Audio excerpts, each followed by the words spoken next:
कहते हैं कि प्राचीन समय में मालवा के राजा इंद्रद्युम्न भगवान विष्णु के परम भक्त थे। एक दिन उन्हें पता चला कि भगवान विष्णु नीलमाधव के रूप में धरती पर विराजमान हैं। इस अद्भुत स्वरूप के दर्शन करने की उनकी तीव्र इच्छा जागी। बहुत खोज के बाद उन्हें नीलमाधव के दर्शन हुए। उस दिव्य अनुभव के बाद राजा ने निश्चय किया कि वे भगवान का एक भव्य मंदिर बनवाएंगे, जहां सभी भक्त उनके दर्शन कर सकें। राजा ने जगन्नाथ मंदिर पुरी का निर्माण करवाया। अब प्रश्न था, भगवान की मूर्ति कैसी बने?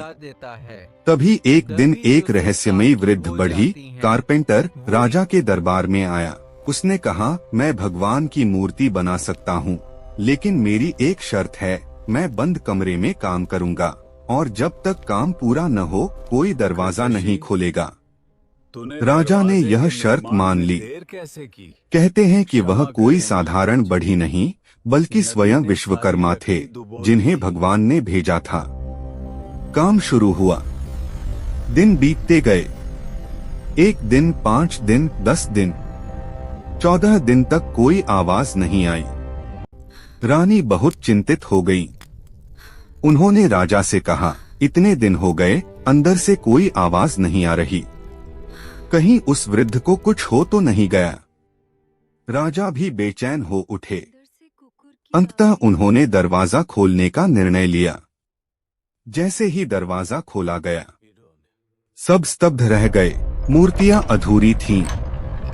भगवान जगन्नाथ, बलभद्र और सुभद्रा की मूर्तियां बिना हाथ पैर के अधूरी अवस्था में थीं, और वह रहस्यमयी बढ़ी गायब हो चुका था। राजा को अपनी भूल का एहसास हुआ। वे बहुत दुखी हुए। उन्होंने सोचा कि उन्होंने भगवान की आज्ञा का उल्लंघन कर दिया। तभी आकाशवाणी हुई, हे राजा, चिंता मत करो, यही मेरा इच्छित रूप है। मैं इसी अधूरे स्वरूप में अपने भक्तों के बीच रहना चाहता हूँ। यही कारण है कि आज भी जगन्नाथ जी की मूर्तियां अधूरी दिखाई देती हैं।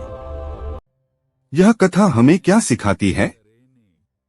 भगवान को बाहरी पूर्णता नहीं, बल्कि सच्ची भक्ति प्रिय है। इसी रहस्य और भक्ति के कारण हर साल पुरी में भव्य रथ यात्रा का आयोजन होता है।